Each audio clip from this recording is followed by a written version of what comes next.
Well, good afternoon, everyone. Thank you so much for finding time and space in your busy lives to be here. My name is Karen DeVogue, and I'm part of a group of people that has been working on a platform called Online Peer Mediation Platform.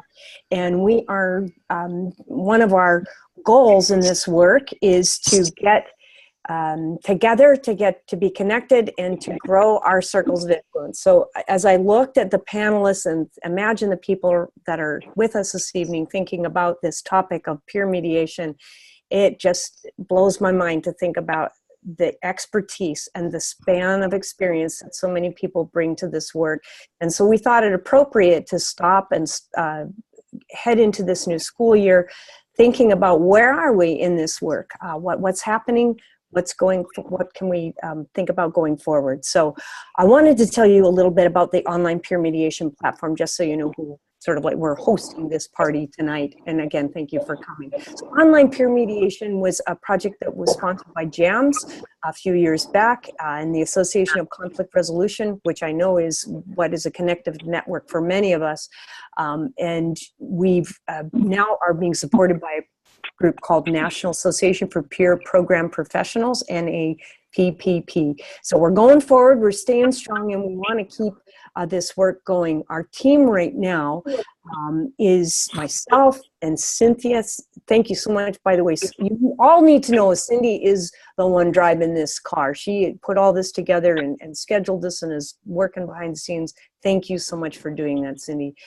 Judy Tyndall, as you can see on our slide here, president of NAPPP. Kristen Woodward, you're going to see her on our panel and speak as well. Kyle Bruner, Christa Tinari. So there's some really wonderful people that have come onto this team to take this work forward. Here are our goals in this work is to create a clearinghouse, to pool resources, and actually tonight is a chance for us to pool our human resources, and I think that fits our goals, is to have these kind of opportunities to talk together.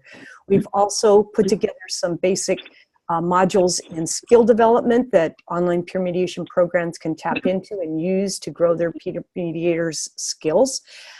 Our third goal is to provide an online platform for peer mediation programs to practice their skills. So they know how to do peer mediation. They can come online and practice with the support of an experienced coach on the side. And it's a really cool thing. Hope you'll check that out. And then we're not going to give up this goal, this online peer mediation skill work, where we would provide an online place for people to come that don't have the opportunity to experience peer mediation face-to-face.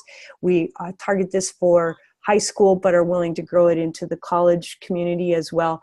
And that's an ongoing goal for us. So that's who we are. We're glad that you're here. And now I'm going to let Kristen take it from here.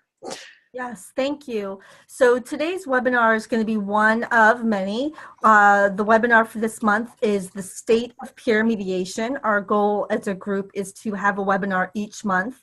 Next month, we're going to be looking at bullying. So please come back. We'll have a continued conversation as we go along throughout this school year. So we'll be spending about an hour of our time together, and we have some expert panelists with us. And I'm going to have the panelists just introduce themselves and where they are in the field of conflict resolution, restorative practice, etc. Should we just go down the list? Yep. Yeah. Hey, hi, everybody. My name is Richard Cohen. Delighted to be here. Delighted to be part of this effort. I started an organization called School Mediation Associates in the mid-'80s and have been doing this work and writing about it since that time. And I'm really looking forward to hearing from my fellow panelists about what they think the state of peer mediation. Tara?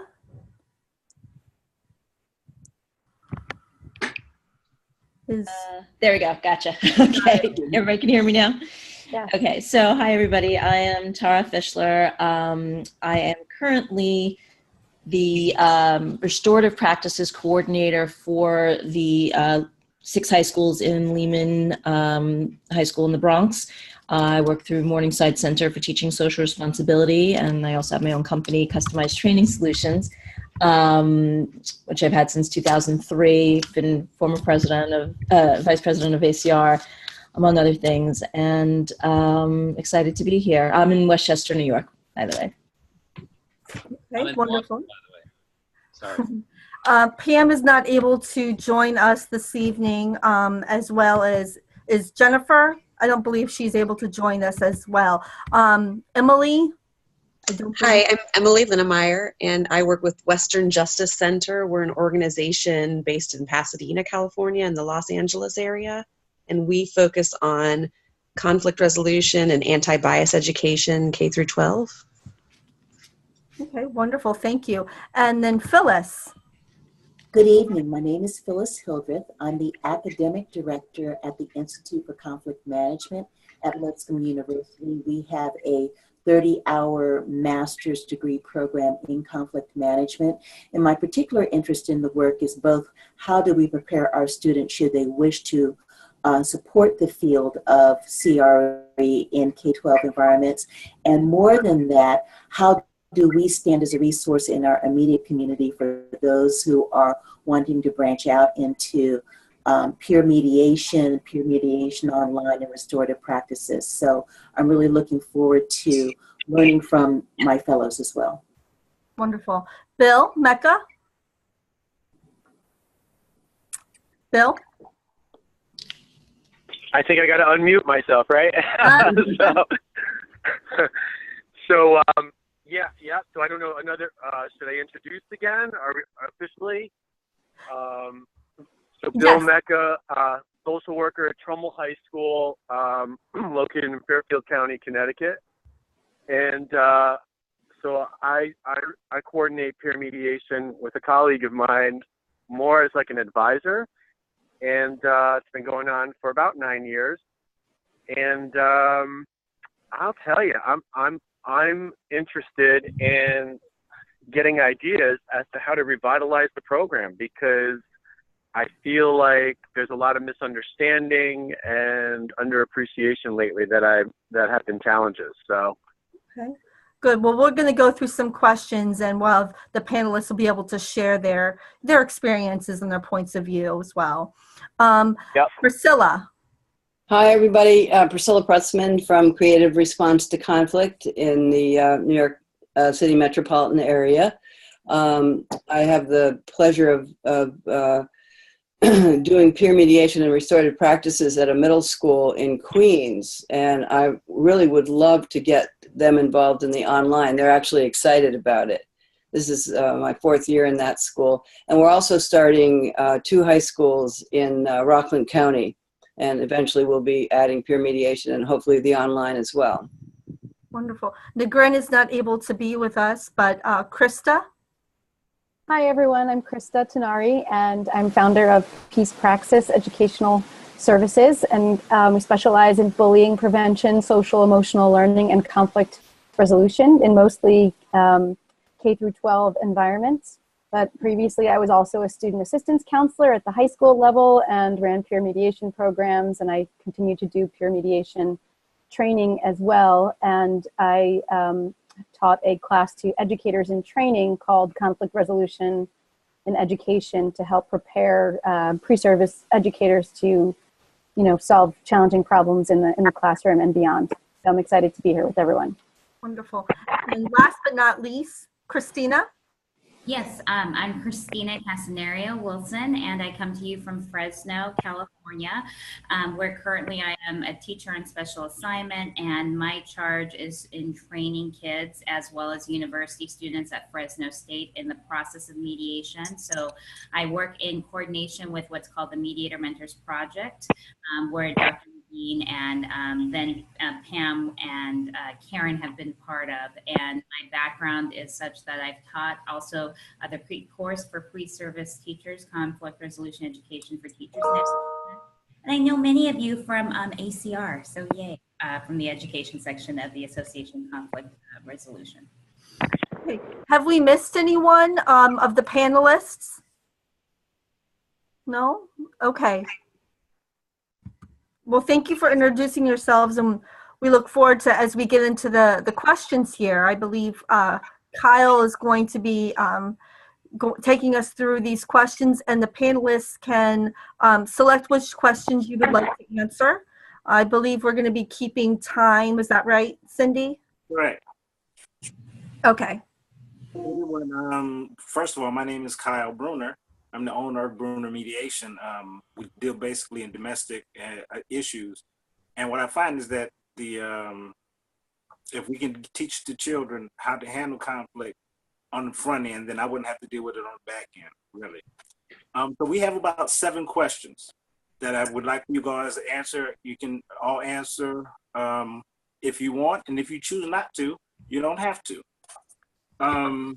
And Cindy, of course, will be keeping time. She's got about 2 minutes, and she will ask you to move on so that other people can participate. Question number 1. What are your thoughts regarding the current status of peer mediation programs across the United States? Anyway, you don't have to all jump at once. I can take that, Christina. My thoughts are, in just the time that I've been with peer mediation, which I think has been about 15 years, I think it's gotten a little sexier now, in the sense that we have restorative practices is really the buzz where many, due to disproportionality in the school systems, peer mediation is really being leaned into as opportunity to for students to help resolve their disputes and their conflict, and terms such as conflict and harm are back into the educational system now. And so for those reasons, I think there's great opportunity with the movement of where education is going. Even myself, right now I'm a restorative practices teacher and special assignment. So I think there's opportunity, and what I'm noticing in our region is it's more in demand in California, or at least in the Central Valley of California. Thank you. And this is Tara. I would add on to what Christina said, you know, and agree and disagree. I think that it varies very much dependent on the specific school, not even the location, but just the level of support that there is for the school. But I do agree that restorative practices is the new sexy term. Thus my new position, and mediation has gotten folded into that, which is good. That's a part of it. I do think there's a lot of unofficial mediation that go on. A lot of people think that they're mediating and they don't have any of the training, they don't have any of the standards. So I definitely have concerns about that. And the consistency. One of the other people had mentioned revitalizing the program. I think that was Bill. And, you know, I'm in a school full time and still working on that. And I think, well, we'll get into more of the whys later, I guess. But I think that very often they're not well funded or well managed programs, so they don't get to see their full potential. This is Priscilla. Thanks, Tara. It seems like in the mid 80s to early 90s that mediation was the big thing to be doing, and everybody was really doing that. And then I think when the standards movement came in, people felt that mediation was kind of an add-on, and so a lot of programs really went away, and really so did conflict resolution. But I totally agree that with restorative practices, mediation is really coming back in. And I'm not sure it's such a great idea, but a lot of times restorative schools will ask to start peer mediation because they have a sense of what it is. Mm-hmm. So we're getting a huge number of calls to start peer mediation programs in coordination with restorative practices. So, I mean, I think it's really, really picking up. And I haven't seen anything quite like this for years, actually. There's a lot of excitement about conflict resolution, restorative practice, restorative justice. You know, it's very active right now and needed too. Hello, this is Jennifer Kresge. Can you hear me? Yep. Yes. Hi, Hello. Hi, Jennifer. Can you hear us? I can hear you, but it's been difficult to sort of.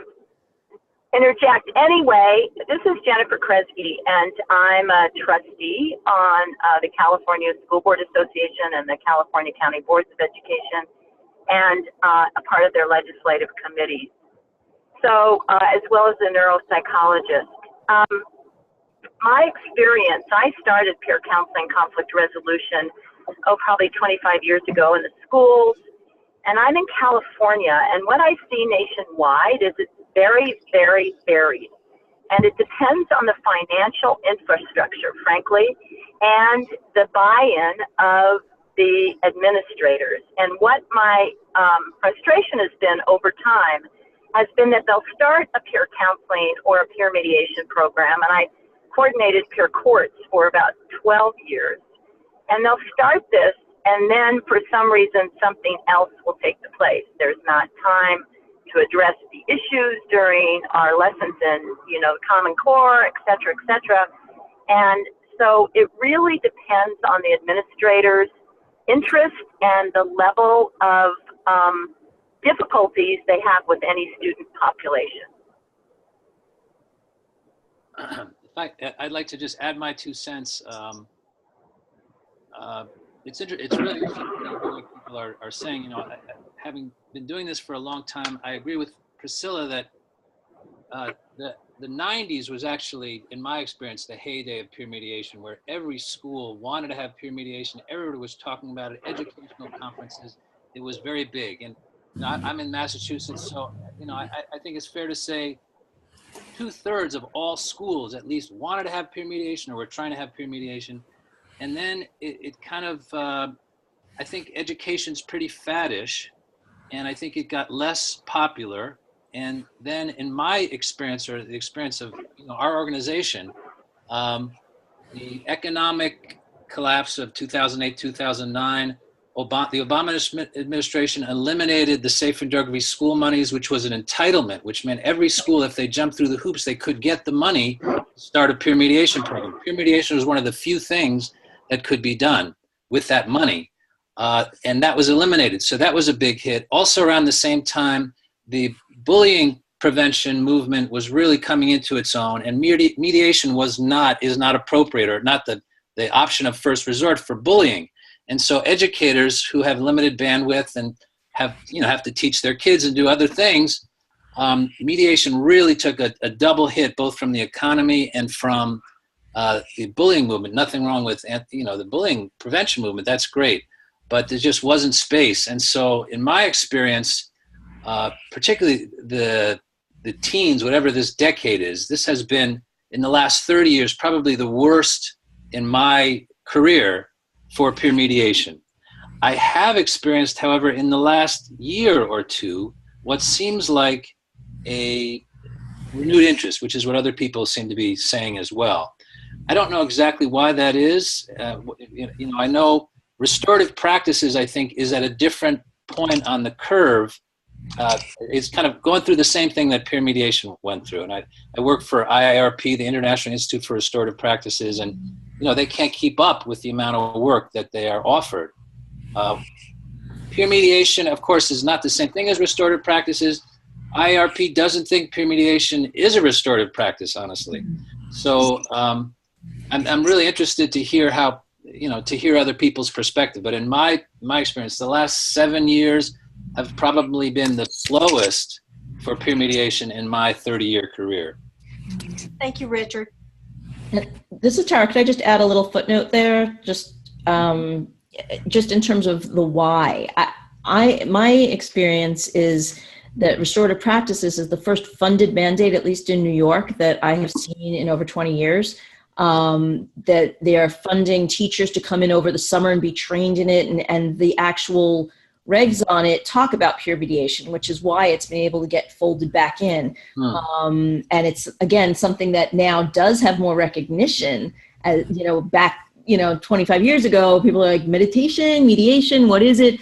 Now most people have a clue what mediation is. They may or may not do it with fidelity, but they at least have a concept. So I think that's the reason that it's kind of fallen under this current umbrella, and again, what gets mediated, what gets a restorative circle, what gets a restorative conference, different types of things, and whether it's bullying or it's not bullying. So there's still a lot to be fleshed out there, but for right now, it's restorative is the exciting thing right now, and peer mediation gets in there. So great, let's go with it that way. Yeah. Well, and this is Emily from the Los Angeles area, and I can speak from my experience working in this area for the past 10 years in the Los Angeles area, and peer mediation programs they've had to become kind of creative because the Dispute Resolution Programs Act, which was used in the Los Angeles area to fund community mediation programs that often had youth mediation focus as well, and we're working with schools. The funding focus got changed more to restorative practices. So some of those organizations have had to shut down or really reduce the amount of programming they've done in schools. So we have things like the Southern California Mediation Association Education Foundation, which will fund schools doing mediation programs, but it's not as community mediation organization based as it had been previously. But I do think the restorative practices piece, I think it may have come to LA a little bit later than the East Coast, but it really is something that a lot of the schools here are focused on now. Not necessarily from a peer mediation perspective, although there are some schools who have been using it as part of their restorative practices programs. And I think it's really important to kind of put it in that context, just because a lot of the practices and restorative practices are more adult-led. And I think it's really important that for at least some type of conflicts, students really have the opportunity to work with their peers on resolving those. Okay, listen, guys, we're probably going to jump around a little bit on these questions because some of your answers actually triggered some of the other questions, brought up the other questions, and hopefully we can continue the conversation along with question number 7. We're going to jump to that, if you will. And hopefully, because you all talked about the sustainability of some programs, what practices, policies, or norms have you observed that lead to enduring sustainability of peer mediation programs in schools? Well, I'll just start by saying, my experience that it was always from the beginning a really difficult program to sustain in a school. One of the most important books in my early career was The Predictable Failure of School Reform by Saracen, in which he said, he was a guy who'd spent 30 years trying to change schools, and kind of at his final book, he said, this is impossible. And early in my career, I would work in a school, and then 3 years later, someone from that school would contact us. This one when peer mediation was hot, saying, we want to do a peer mediation program. And I knew they just had a peer mediation program 3 years ago. So I think it's kind of built into the program is all sorts of challenges which we can go into. So it was hard to keep it going, even when it was a hot idea. Of course, it's harder now to keep it going when there's not as much funding and so on. One practice that I'd like to share, I just worked in a school a couple days ago, which is headed for 20 years. One of the things they did was they wrote peer mediation as a line item into their school budget. This is 25 years ago. So they have coordinators that are paid for. They do training every other year. And so that's certainly one practice that if you get, an administration that has the foresight to do that, really helps to sustain the program. Excellent. Thank you. Anyone else? Well, I've always felt that if the principal is on board, it makes the job of getting a program sustainable much easier. And then depending on the size of the school, if the deans or the APs are also on board, that's really, really helpful as well. I also think that in a large school, having lots of peer mediators so that they don't feel alone or isolated in any way. So like in a school of 1,700 students, trying to get up to like 100 mediators would be really, really great. And a lot of the diverse schools in New York City, having mediations in multiple languages is also a really, really helpful thing. And the self-esteem that that gets going in mediators and interpreters is really amazing to see. I mean, if it's a successful program, they feel really great about being mediators and interpreters. And this is Tara. I would add on in terms of what leads to success. I think it's consistency. And I agree again with Richard and Priscilla, you know, getting a lot of buy-in from certainly the administration, but not just the administration. It takes really one or two key people who have to be there for more than a year because the school turnover is one of the challenges. You know, you have this great program and then the key liaison leaves and there it goes. But also the time to train lunch staff, because a lot of the conflicts happen during the lunch hour, especially in the younger, well, actually all the way through school. In the younger grades, it's also recess. But to even find 5 or 10 minutes to work with lunch monitors, it doesn't happen because they're so contracted, at least in New York.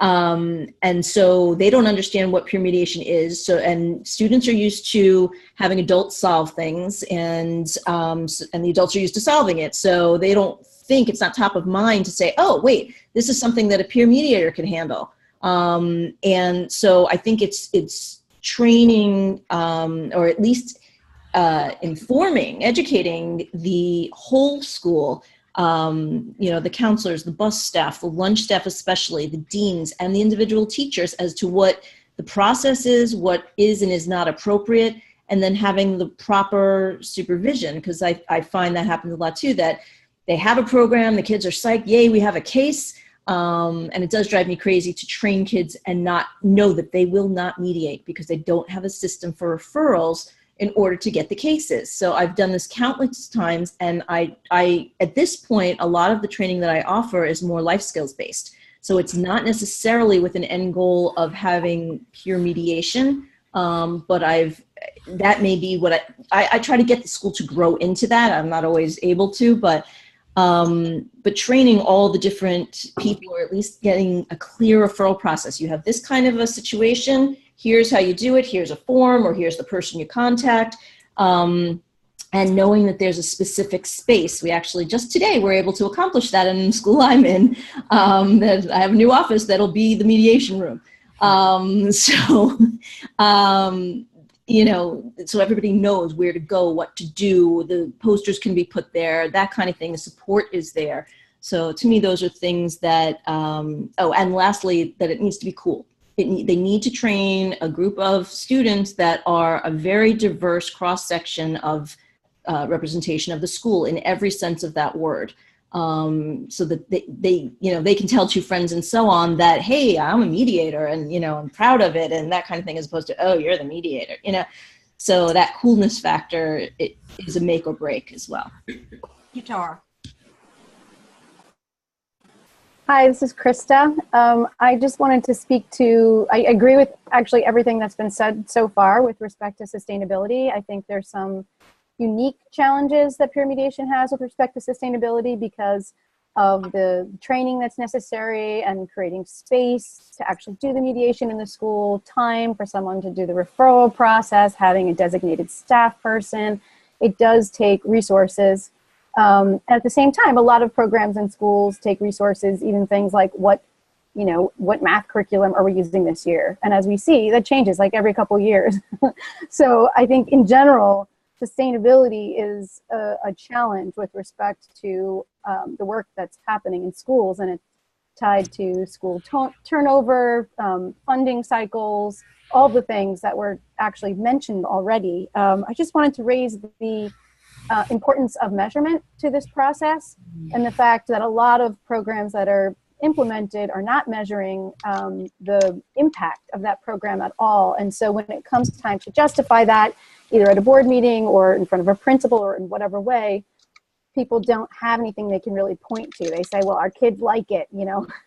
So I feel like we need to get some more rigorous evaluation happening. It can be a combination of the impact of peer mediation training on students themselves who are mediators, what impact that has on their self-concept, on their leadership abilities, on their sense of connectedness to school, you know, et cetera. And then also what is the impact on students who've actually been through the mediation program as a person receiving service? And finally, what is the impact of that on school culture overall? And I think maybe we need to do some more work on creating those ties to make them clear. But I would speak to the need for thinking about evaluation up front and making it less scary for people, making it doable, making it small pieces that can happen that is not not burdensome to folks who already have so much on their plate. Awesome. Christa.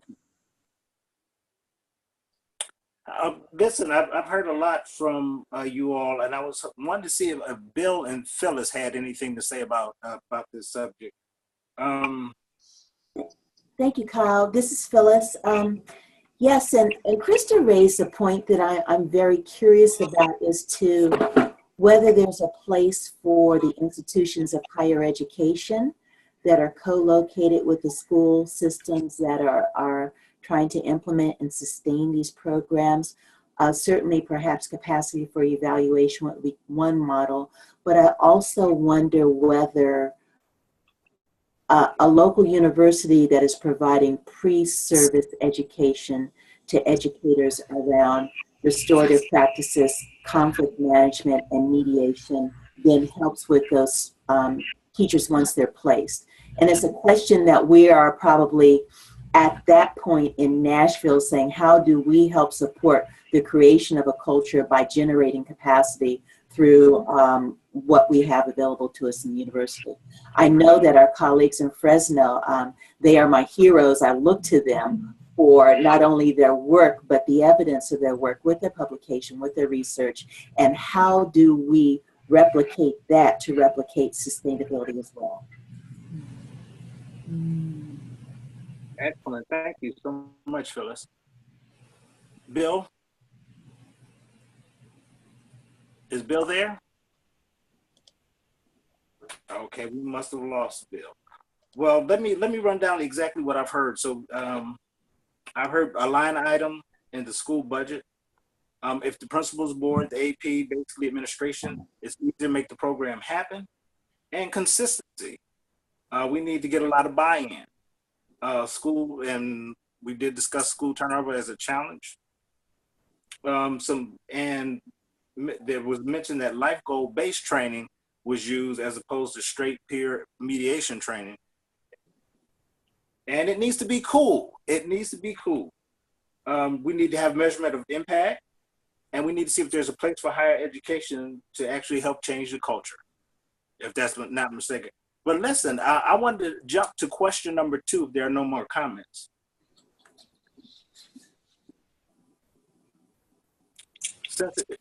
Since there seems to be a question of sustainability, the question is, do you believe that peer mediation is still an effective tool?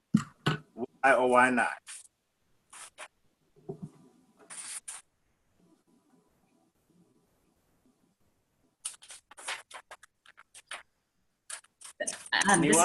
Yes, this is Christina. I could. The question itself is it an effective tool for the growth of the students, or for addressing conflict, or for addressing needs? To all that, I would say yes. Do I believe peer mediation is still an effective program or club for kids to be involved in? Yes, and I've agreed with everyone has said so far. And Phyllis, yeah, thank you for mentioning Fresno, because one of the things I believe why it's been an effective tool in the Valley here in Fresno is that we are in partnership, and I work at a district level with implementation of peer mediation and restorative processes, so serving 73,000 kids in the school district. And we do partner up with Fresno State, and that has been a helpful partnership where we can get university mentors. Part of my job is I'm able to go into a class where Dr. Nagin, who is a panelist, teaches a peace and conflict studies class, and I'm able to teach the process of mediation, and in turn these students are required as part of the coursework to do 15 hours of community service, basically 15 hours of service. And so they come to our schools or they come to our trainings. Our kids go to Fresno State to be on campus and to get trained. So it's been, it keeps it exciting and meaningful that the mentorship that the university students are still able to give our students. And yet at a district level, what I've also noticed that's important too, and I've heard, is that why I think it's effective, but what we can do to make it most effective is including staff involved in the training. So I just did a training last week with a whole school site where we trained a brief training during a professional learning piece where they were trained in the process of mediation. So they understood what it was, what the kids, so that they can better understand how to support. So including staff, I think, is also a viable practice. But based upon the research, I know some of my colleagues have done who in the past, it is nice to show the research to staff saying that when you have kids who are trained as peer mediators versus those who are not, that you get positive gains in empathy, conflict resolution. These are all helpful things to bring to staff.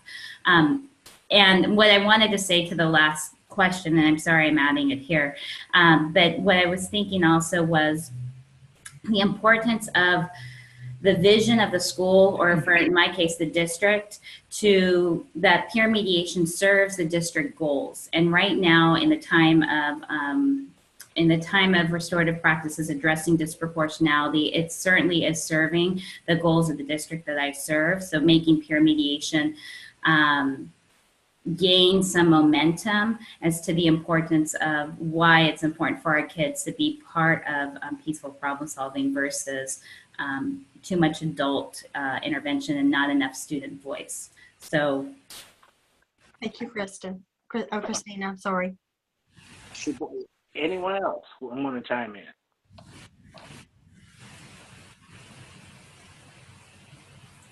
Okay. This is Rich. I'll just say very briefly, you know, there was a boatload of studies, dozens, if not hundreds of studies done in the 90s, which led to peer mediation being considered a research-based program, which led to the federal safe and drug-free school money, which was distributed through the states. So there's no shortage of research to demonstrate that it's an effective tool. I don't think the current challenges or the challenge that is faced are related to the fact that there's not research to show that this has a positive impact, particularly on the mediators, but also on their schools. mm-hmm. There's a lot of research to show how powerful this program is. It's just not an easy program to do well. It's not for the faint of heart. Well said, Richard.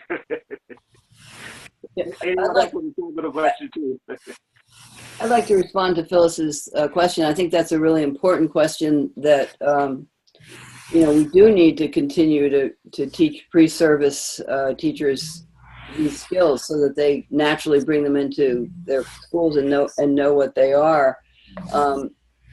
Our program has almost all the time has college interns who are part of our program and come along to the trainings. And that's one way of getting them up to speed. I actually find more enthusiasm for that when it's like a field study kind of program rather than a course. I also do teach a course in conflict resolution education and include mediation out of SUNY New Paltz, State University of New York at New Paltz. And occasionally I'll hear back from teachers that they're using it.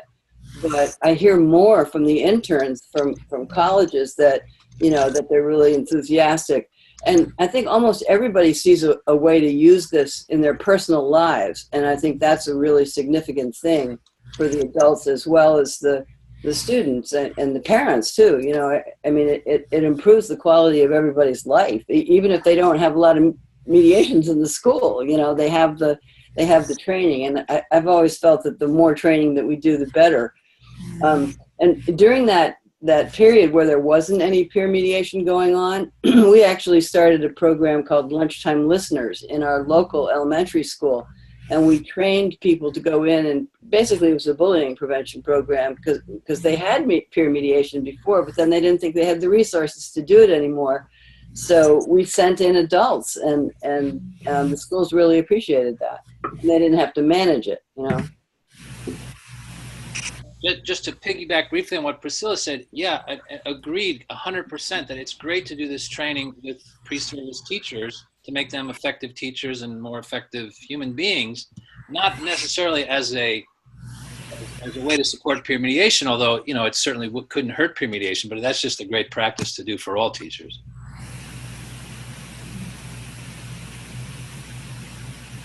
Emily, are you there still? Yes.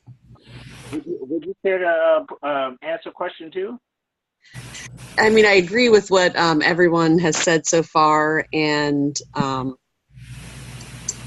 I think the more that it can be not just a standalone program, but part of a more whole school approach, whether that's restorative practices or something else.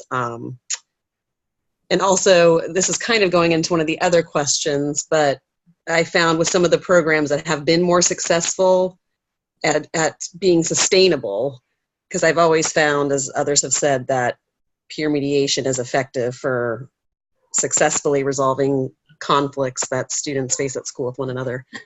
But to be effective at being sustainable, programs that also focus on other areas as well, depending on the school and what needs they have. But I've seen programs where the students also do a focus on like mental health and stress release, or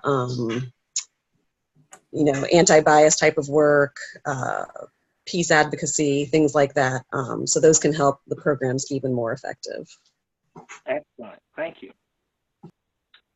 Anyone else? Well, I'm gonna move right on to question number 3. What are some of the benefits that you have seen achieved and expect to achieve in the future in peer mediation? This is a wild ride through the questions there, Kyle. Jumping all over. I'll look at that for a moment.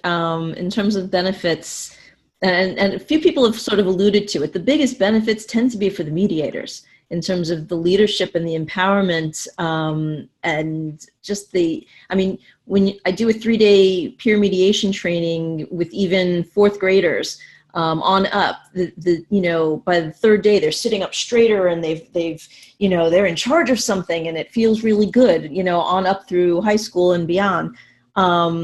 So there's that, and obviously in many cases, not all, it will de-escalate the conflict, prevent future conflicts, improve understanding, and I think create less fear, because a lot of kids want to save face, oh, fight them, and they're like, I don't really have a beef with them, I don't want to, but they can't say that in front of another kid. So if they're in a private, confidential, safe setting with other kids who understands what the deal is, and an adult in the background, and that's an important thing that I think doesn't happen well enough.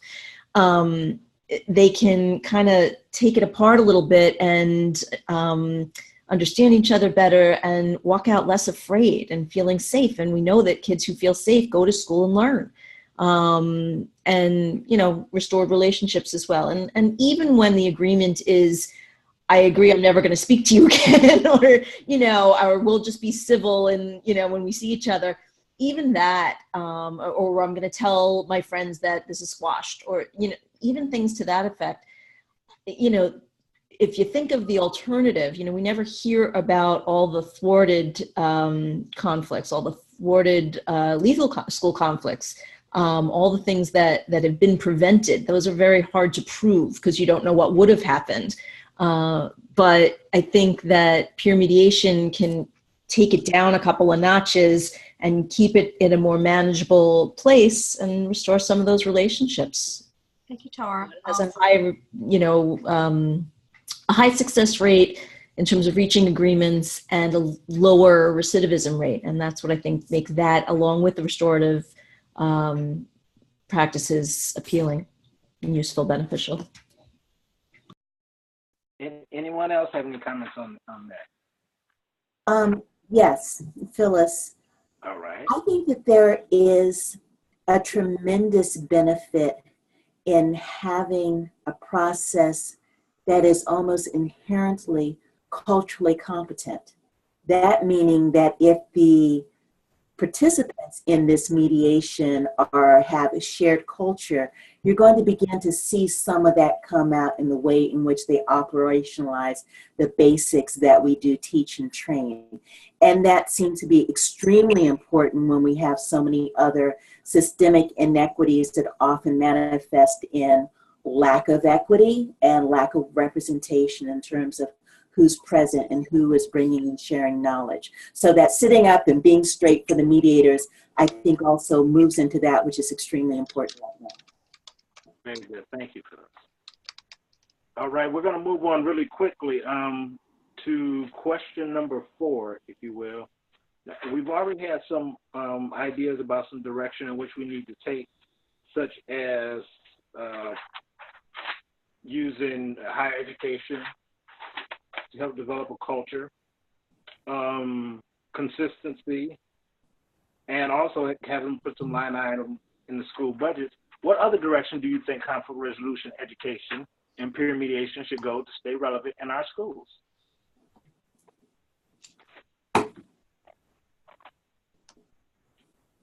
Anyone? This is Christa. Hi. I think one of the things that we could be maybe more careful about and more deliberate about is helping people understand what kinds of conflicts and what kinds of situations are best solved through peer mediation, and that is a resolution of an interpersonal problem, but it doesn't necessarily address systemic inequalities or other structural issues that might be exacerbating those interpersonal problems or contributing to them in some way. And so I think it's important that we, use this process of peer mediation and know the power of it and in it, but not use it instead of addressing some of the inequalities that we're also seeing happening within schools, such as disproportionate suspensions and lack of access to certain services and other types of things that do cause social problems and bubble up that way. So keeping that in mind, I think, is important for it to be relevant as we move forward. Excellent. Yes, I have. This is Christina.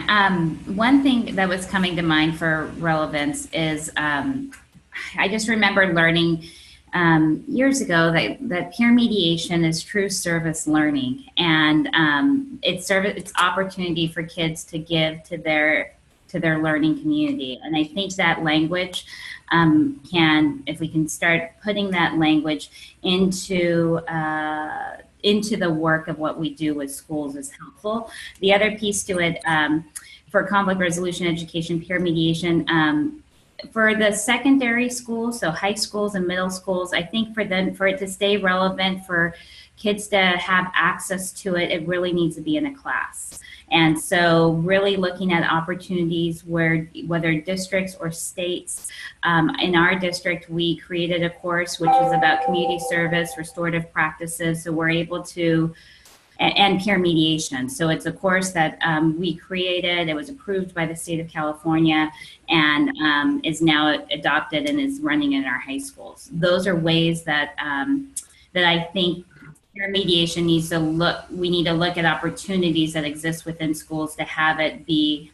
I find it helpful if it's bundled and involved, so that kids can have opportunities to take it with them to support their needs and the needs that the schools have for servicing kids. So, yeah. Excellent. Thank you so much.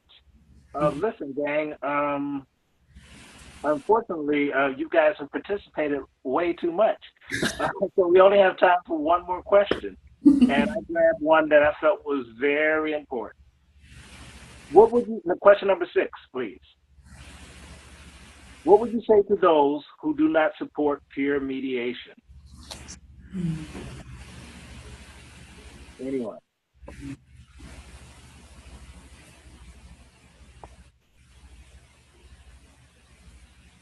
This is Tara again. To me, it depends on why. What's that coming from? You know, is it because it's the flavor of the day? And it may well be, you know, do they want to spend their time getting trained in one more thing and then it's going to go away next year because there's no funding? I mean, it's a legitimate concern in many cases. If on the other hand, that I had a situation where one of the principals really just didn't understand not just peer mediation, but restorative as a whole, you know, it's got the reputation, it's too soft, there's no punishment, there's no accountability, people don't understand what it is and what it isn't. And I found that by explaining that it's not an either or, it's not that you get consequences or you go to mediation or some other practice, it can be both. And the consequences, because the consequences are crafted sometimes in the session, sometimes they're separate. You know, you've done this thing and there's a consequence, and there's a relationship that needs to be repaired here in some way. So, you know, I think it depends on why they're saying, you know, we don't want to do that, or we can't fund that, or we don't have time for that. I also think sometimes that's realistic. You know, don't start it if you can't finish it. And that's the thing, you know, I think a lot of times schools will do it because they can check off the box. Oh, we've got peer mediation. We're doing a great thing. And then you examine the program and you're like, you do? Has anybody ever done a case? Like, you know, so, yeah, I think it really just depends on why, and being able to say, yeah, it's a decrease in recidivism. People are taking responsibility for what they're doing. So it just depends on why they're concerned. Excellent. Thank you. Anyone else? Yeah, I think it's kind of our job to show the school how mediation and restorative practices also create a better environment where more learning can happen. I mean, I think that's really what we have to do. And also, I wanted to mention too that in one of our schools, they've taken the discipline book and they've said which of these items can go to peer mediation, and that's made it really, really clear, you know. So I think that's another way that you can convince somebody that their job is going to be a lot easier if they don't have to deal with all these little minor conflicts, you know. Excellent. Anyone else, quickly? I'll just say, you know, it's such a tough question because there's so many angles at which to come at it. You know, on one hand, I don't really honestly waste my time trying to convince people who don't seem to be interested in it to try to do the program, because I feel like after, anyway, that's one thing. The other thing is, you know, I've always thought it was a very elegant program, that at the one hand, there are going to be conflicts in schools, students get into conflict, and someone needs to help them with that. And on the other hand, schools are institutions that are trying to educate people to be effective citizens. And so the combination of the need on the one hand, someone has to intervene, it's either the students or the adult, and the mission of the school, it's a, you know, kind of an elegant program to address what is a daily need. Anyway, I could say so much more, but that's all I'm going to say there. I like it. I like that. Well, at this time, the question and answer session is over. Guys, if there are any questions that you really wanted to answer, you can always write them out and send them to us, and we can have a discussion via email. At this time, are there any questions, Q&As right now?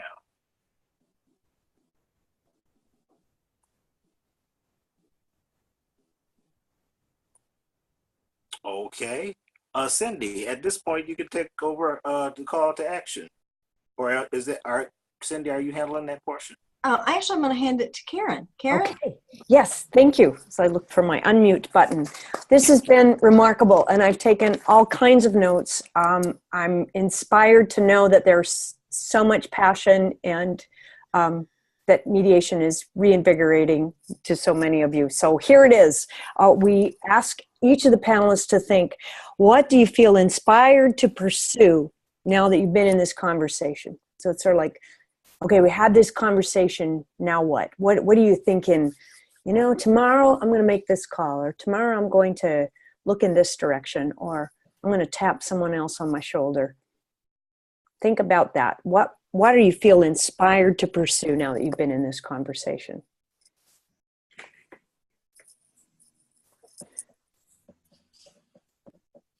And any order is fine. Krista, I feel inspired to pursue more connections with the community, be they university connections or professional mediators, to get them connected up with the schools that I'm involved in that do have peer mediation programs. I think they could learn from each other. So I would be excited to help make more of those connections. Thanks for that inspiration. Excellent, excellent. Yeah, and I'll tag on to what Christa just said. I also am inspired to think more specifically about evaluation, because I agree with comments, I believe it was Phyllis who made, that we need the evaluations, and it's true what Richard said, that it exists, but from the 90s. We need each school to know, okay, this is where we were before, this is where we are now. And we do have partners that we could look to do that and create easy to follow tools so we actually can measure the effectiveness. Telling your own story in the work. Yeah.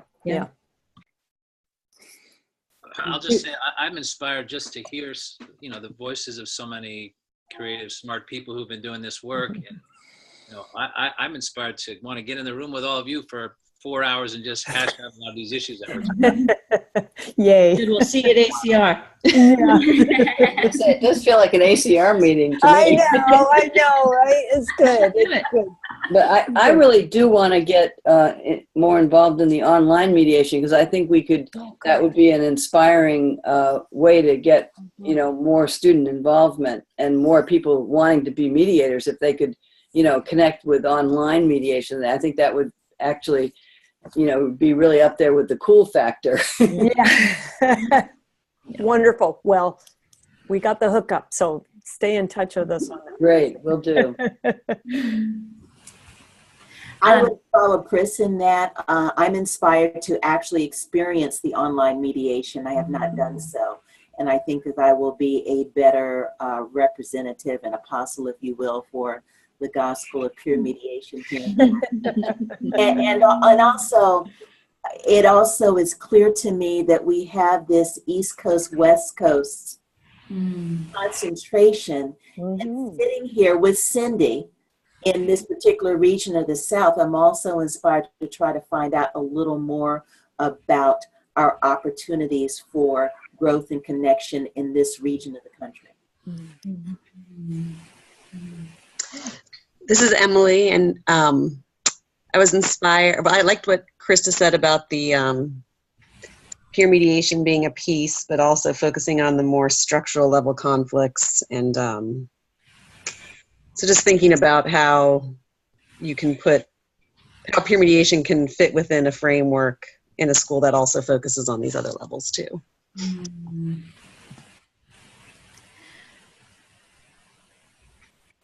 This is Christina. I'm inspired by all of you. I haven't been in space in a while with many of you from ACR and others that I'm learning of right now. And I'm inspired just to be in space with all of you and continue to have this kind of conversation about what's working, what's not, and then also looking at the online peer mediation, looking at how we can incorporate that into our existing classes that are going on right now would be helpful. Yay.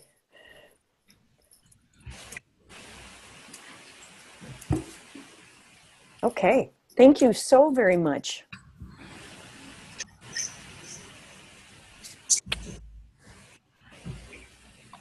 So I'll take over from here. So guys, thank you so much for being on behalf of Karen and Kristen and Kyle and Judy and Christa. Just thank you so much for being on. We are having another webinar, and panelists, if you're interested in participating, we want your knowledge. We really love people to reach out to us, get involved. So you have an open invitation. You're now our friends. We consider you family. So please feel free to come back anytime.